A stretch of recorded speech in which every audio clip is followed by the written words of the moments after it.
Hey guys, welcome back. I'm sorry it's been a while since we did any Warhammer related stuff. I've just wanted to do other things for a little while, but we're back. And today we're going to be talking about Grey Knights, the Warriors of Titan. Grey Knights are humanity's greatest weapon against the demonic armies of the Dark Gods. Created in utter secrecy by the Emperor, theirs is a sacred duty to defend the Imperium from demonkind. The Imperium of Man is a realm engulfed in darkness and war, beset by armies beyond counting. Against these threats stand the armies of humanity, superhuman space marines of the Adeptus Astartes, the sprawling armies of the Astra Militarum, and the god machines of the Titan legions, an array of might that no mortal race can match. Yet there is one foe against which even these formidable forces cannot stand, a threat whose peril is rooted in corruption and carnage. To stand against the demons of the warp calls for an army so pure of purpose as to be utterly beyond temptation. In all of the Imperium there is but one such force, an ancient order of warriors forged in humanity's darkest hour. The Grey Knights are the Emperor's final gift to mankind, an entire chapter of psychic space marines dedicated to defending humanity from the demons of chaos. As humanity's only true defense against the creatures of the warp, they possess the finest skills and rarest war gear available to the Imperium, aligned with a strength of purpose unmatched by any other force.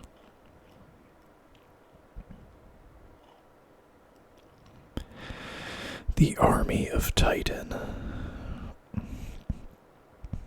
A light against the darkness. The Grey Knights stand against the greatest threat humanity has ever faced. They are the champions of reason, order, and righteousness, holding back demons and the scions of the Dark Gods.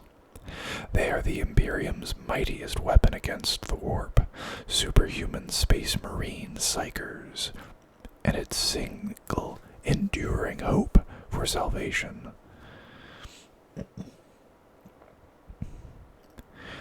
There is no greater threat to the galaxy than the denizens of the warp and the ruinous powers that rule them.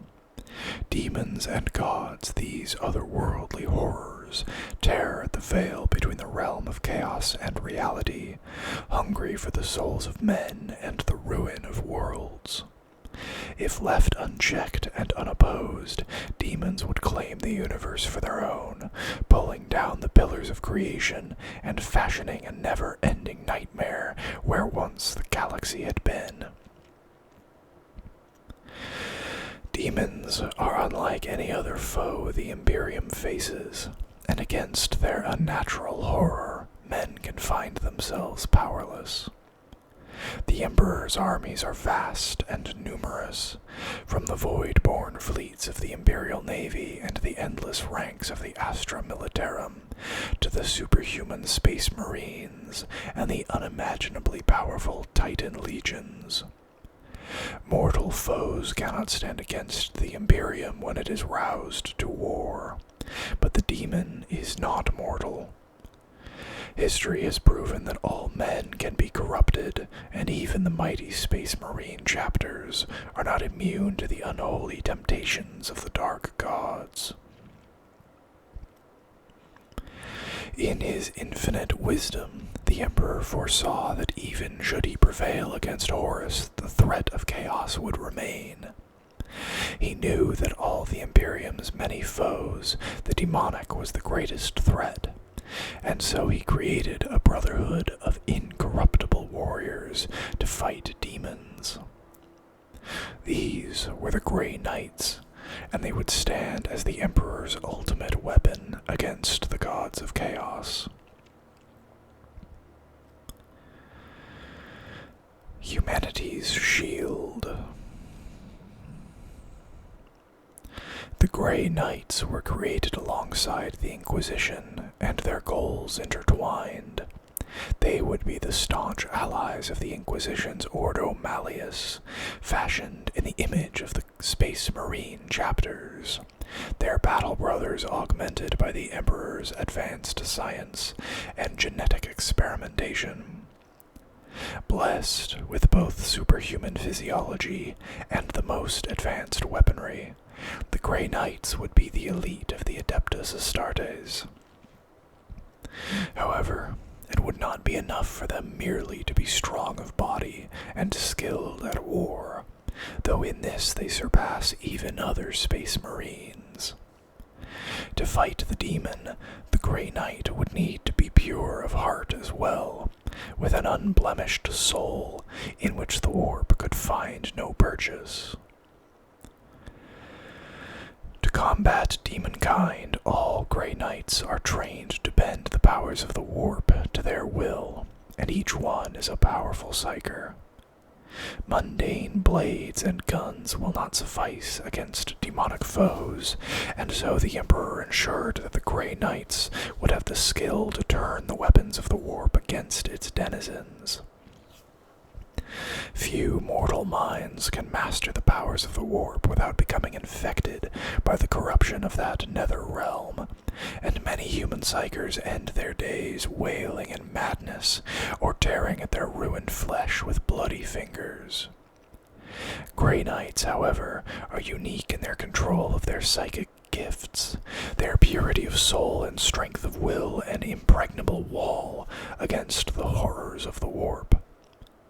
Even the librarians of other chapters cannot match the psychic mastery of the Grey Knights, and must always be vigilant against the insidious threat of possession or madness brought about by coming into contact with the warp. A Grey Knight does not gaze into the warp and fear what lurks within. Rather, the creatures of the warp recoil from him. Like the Space Marines of the Adeptus Astartes, the Grey Knights are few in number, a mere handful when counted against the vast span of the galaxy and the countless foes of the Imperium. However, even a handful of these expert warriors are enough to turn the tide of a battle or vanquish a determined foe. There are few enemies of the Emperor that can hope to stand against a Grey Knight, even when they outnumber him many times over. Why should I fear the demon? He has no power over me. Brother Captain Castivor Drac.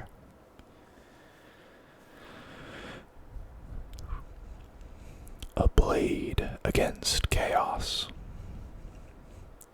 Few as they are, the Grey Knights appear only when there is a grave threat to the Imperium from the warp, often in places where the dark gods have unleashed their demons upon reality.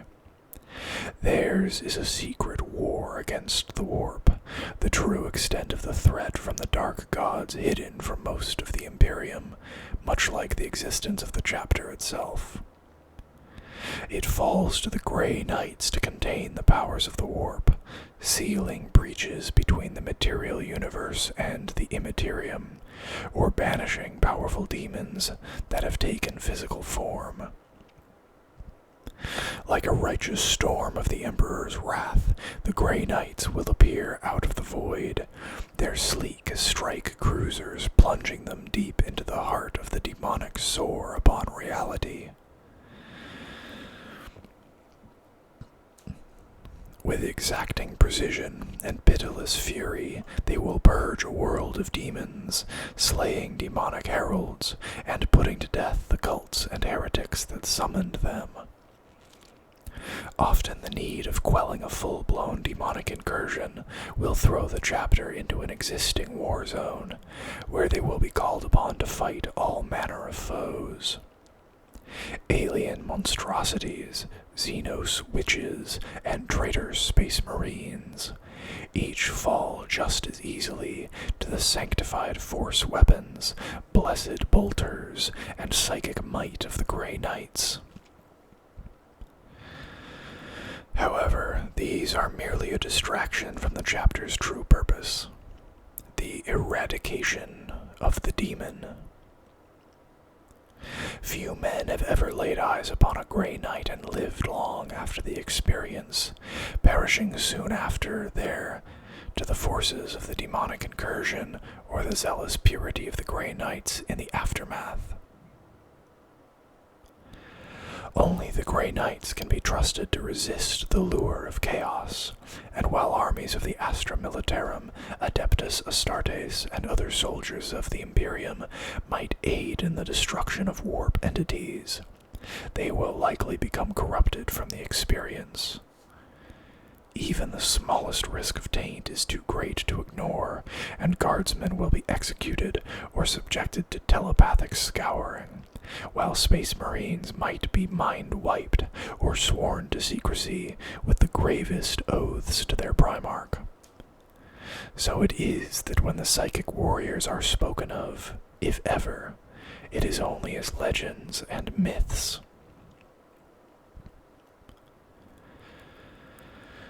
In the Emperor's image,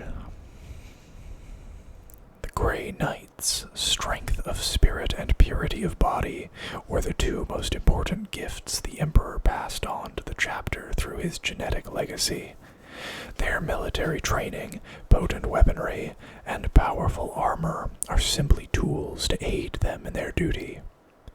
Without the psychic might to use his force blade, or the inviolate will to resist the demon, a Grey Knight is the same as any other Space Marine, a potent soldier in the Emperor's armies, but nonetheless a mere shadow of his true potential.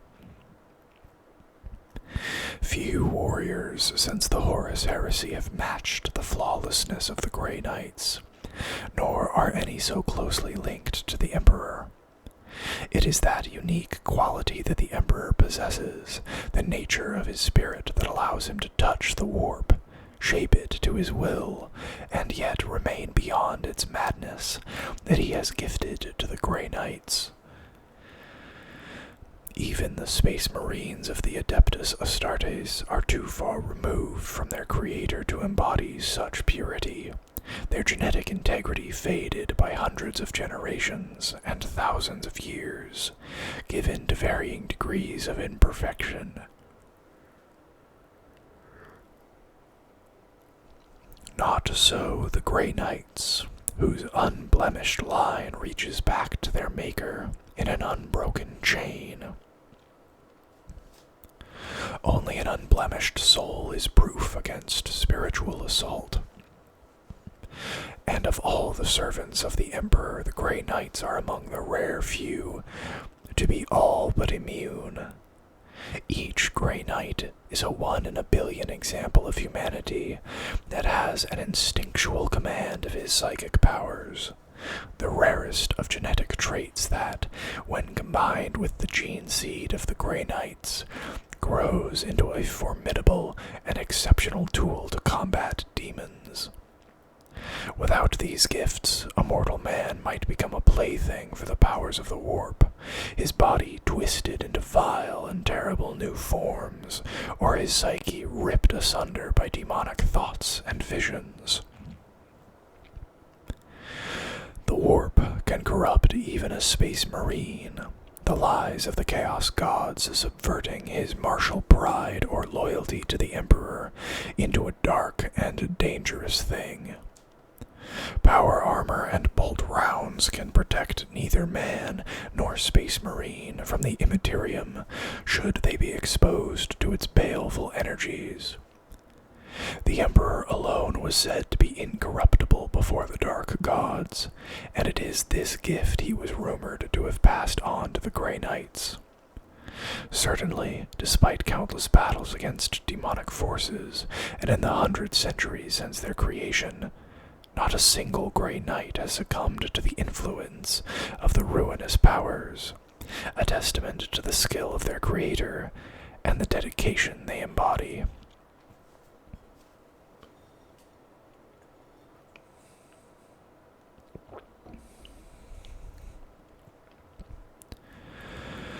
The Founding.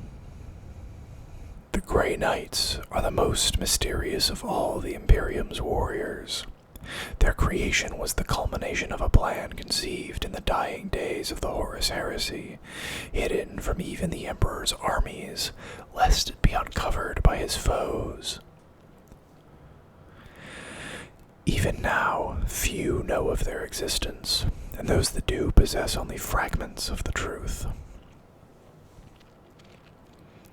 Legends and myths surround the Grey Knights, and those tales told about them are filled with broad misconceptions and fanciful lies. The vast hordes of humanity know nothing of the Grey Knights, and the handful of citizens that have heard the name uttered assume them to be an arm of the much-feared Inquisition, or a chapter of the mythical, superhuman Space Marines.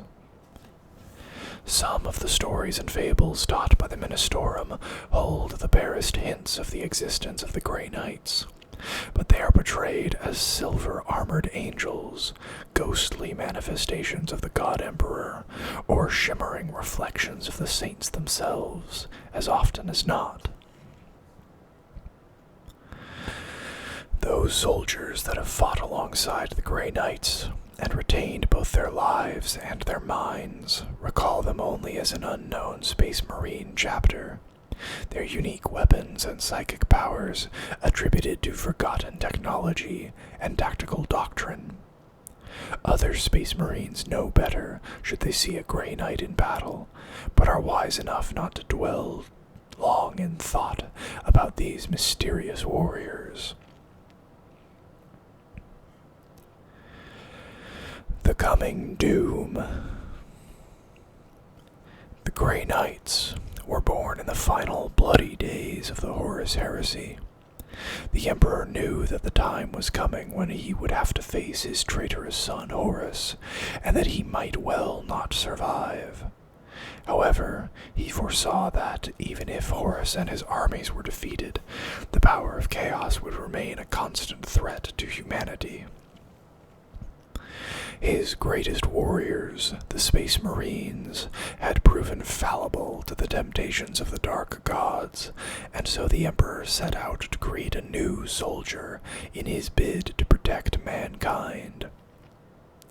This new breed of Space Marine would be stronger of will than his brothers, and unwavering in his loyalty to humanity, able to stand naked before the power of the warp and survive unscathed.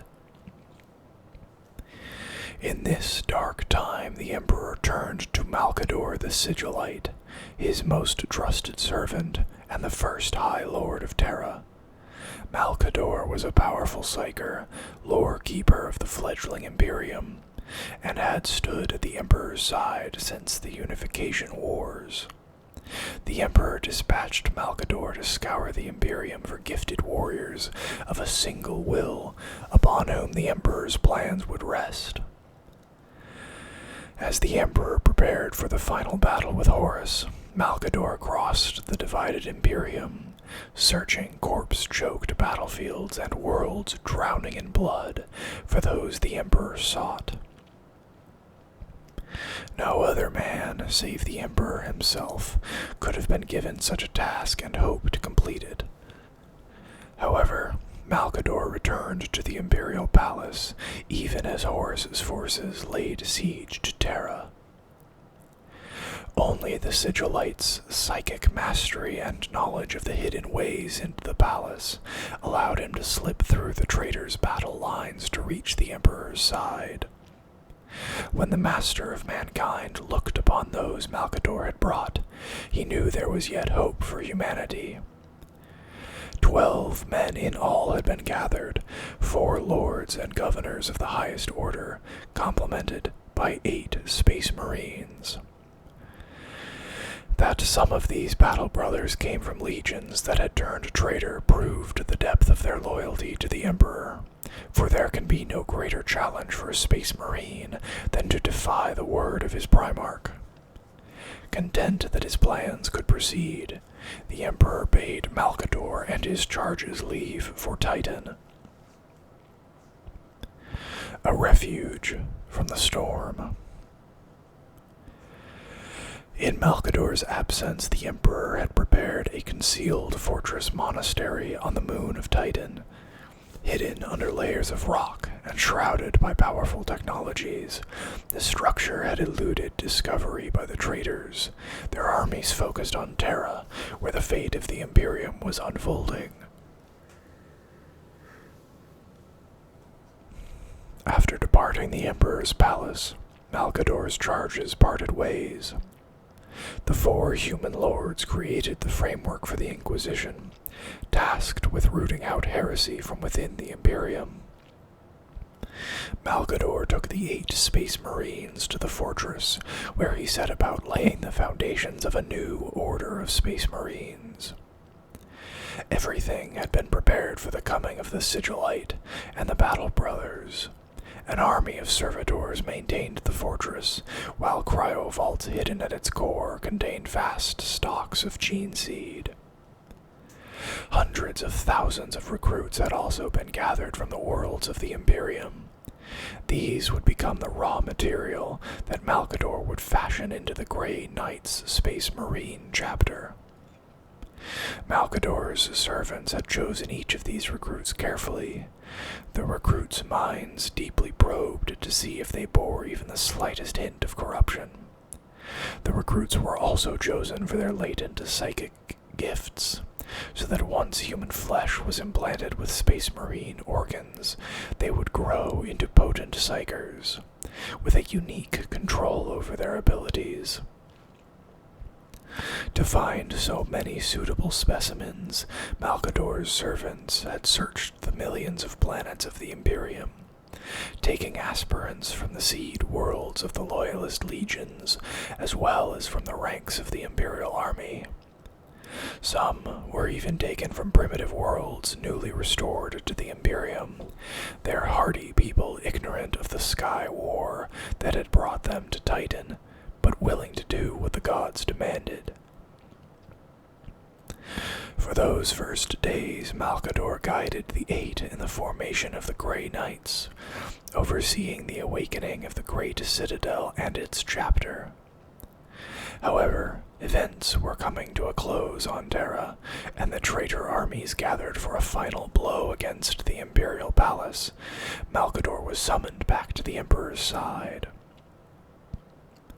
Before he departed, the Sigillite selected Janus from among the 8 to continue the work he had begun. So it was that Janus became the first Supreme Grand Master of the Grey Knights. Malcador's final act on Titan was to weave a complex ward about the moon to shield it from the mayhem raging across the galaxy. Whereas before the Sigillites' artifice had merely hidden the fortress from detection, they now concealed the entire planet. Wrapping Titan in a bubble of reality, Malcador sent it into the warp, where it would ride out the final battle for the Imperium. His rites complete, the Sigillite returned to Terra.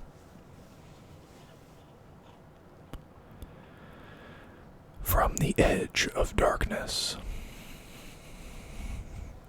For years, Titan remained absent from the galaxy. While the Emperor was interred in the Golden Throne and the traitors fled into the Eye of Terror, the Grey Knights chapter grew within the warp. As the Loyalist Space Marine legions hunted down the survivors of Horus's army during the Scouring, the Grey Knights trained and perfected their physical and psychic skill. Finally, years after the end of the Horus Heresy, as the loyalist Space Marine legions were dividing themselves into chapters in accordance with the newly crafted Codex Astartes. Titan returned, just as Malkador had planned. However, time is subjective within the warp, and where years had passed in real space, decades had slipped away in the fortress monastery of the Grey Knights. 8 Space Marines and hundreds of thousands of raw recruits had entered the warp. A full 1,000 Grey Knights emerge. In Malkador's stead, Janus had created the formidable weapon dreamed of by the Emperor, and it now stood ready to begin its righteous task. By this time, the human lords gathered by the Sigillite were masters of the Inquisition, and had long been awaiting the return of Titan. With great care and utmost secrecy, the Inquisitor lords added the Grey Knights to the record of the Adeptus Terra as the 666th chapter. Lost in the anarchy of the Second Founding, so many and varied were the names and foundings of that time that few noted the addition of another Space Marine chapter. The only organization to know the Grey Knights' true purpose was the Inquisition, and shortly after the return of Titan, the lords of the Inquisition traveled to the chapter's fortress monastery, where they met with Supreme Grand Master Janus. What transpired between these great lords is recorded in the annals of the chapter. The sacred words of Janus and the Inquisitor lords, marked out in ancient ink, telling of this first secret pact between the Inquisition and the Grey Knights. In the first centuries after the creation of the Grey Knights, the chapter was called upon many times by the Inquisition. In the wake of the Horus Heresy, the Imperium still burned with war and was plagued by demonic incursions. On the twin moons of Yirm, silver-armored angels were held responsible for the destruction of the Ithacan demonic cruciform. Though none of the local citizens survived, they left behind crude drawings on the walls of their refuge caves, depicting men clad in glowing silver, impaling twisting shapes of burning crimson, all fangs and claws. The great star mirror of Voz records the coming of the demon hunters, though none of the ancient astronomers lived to speak of what they saw.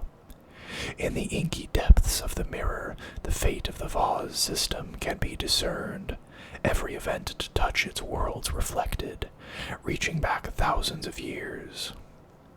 When the warp worm came to Voz 3 to feed, a shining vessel appeared from the void. The warriors it disgorged set upon the worm and its servants, cleansing Voz 3 in a war visible from space. During the hell reign of Corpolis, blinded and deaf Ministorum monks witnessed the Grey Knights banish the Cornate Sturm Lord. Huddled in the dripping cellars of their mountain sanctuary, their minds were tormented by the psychic blood rain that drowned the world. Such was the glorious presence of the demon hunters that even without eyes or ears the monks sensed their coming, seeing their deeds as fierce argent flashes in their minds. The Grey Knights fought their secret war wherever the threat of the dark gods appeared, seeking out those places where the fabric of reality grew thin, and hungry demons turned their gaze to the realm of man. This was to be the sacred duty of the Grey Knights, and their endless struggle against a foe without number or remorse. And that's where we're going to stop for today. I hope you guys enjoyed the video. If you did, please consider liking it and subscribing to the channel. And I'll see you guys next time. Bye-bye.